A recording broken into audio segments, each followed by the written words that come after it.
রোজা রাখার মতো রাখতে হবে। এটা কেন বললাম, কেন বললেন ভাই? উত্তর দিচ্ছিস। উপোস থাকা, না খেয়ে থাকা আর সওম রাখা এক জিনিস নয়। পানি ছেড়ে দেওয়া, খাবার ছেড়ে দেওয়া আর ইসলামী সওম এক জিনিস নয়।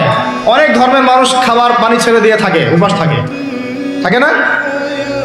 হাদিসের মধ্যে নবীজি বলেছেন যে যে ব্যক্তি রোজা রেখে অন্যায় কাজ ছাড়তে পারলো না, মানে আল্লাহর মাসিয়াত ছাড়তে পারলো না, এই যে কাবায়ের ফাওয়াহিশ এগুলো ছাড়তে পারলো না, অশ্লীলতা ছাড়তে পারলো না, মিথ্যা ছাড়তে পারলো না, বেহায়াপনা ছাড়তে পারলো না, তার না খেয়ে থাকায়, পানি না পান করায় আল্লাহর কিচ্ছু যায় আসে না।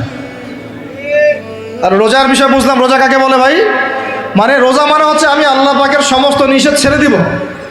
কি করব? আল্লাহর সমস্ত নিষেধ। রোজা থেকেছি, পানি খাচ্ছি না, খাবার খাচ্ছি না, কার ভয়ে? গোসল করার সময় এক ঢোক পানি খেলে কে দেখবে? এই চেতনা তখন কাজ করে, তখন কাজ করে না? চুপ করে এক লোকমা ভাত খেলে কে দেখবে? কেউ দেখবে? আল্লাহ ছাড়া কেউ দেখবে? কেউ দেখবে না। তারপর আপনি খান না কেন? আপনি খান না কেন? কারণ আপনি অনুভব করেন যে আল্লাহ পাক আমাকে দেখছেন। এটাই হলো ইহসান। এটার নাম কি? ইহসান। এটাই বলা হচ্ছে হাদিসে জিবরিলের মধ্যে, আনতা আবুদুল্লাহ কাআন্নাকা তারাহ। তুমি এমনভাবে আল্লাহর ইবাদত করো যেন তুমি আল্লাহকে দেখতে পাচ্ছ।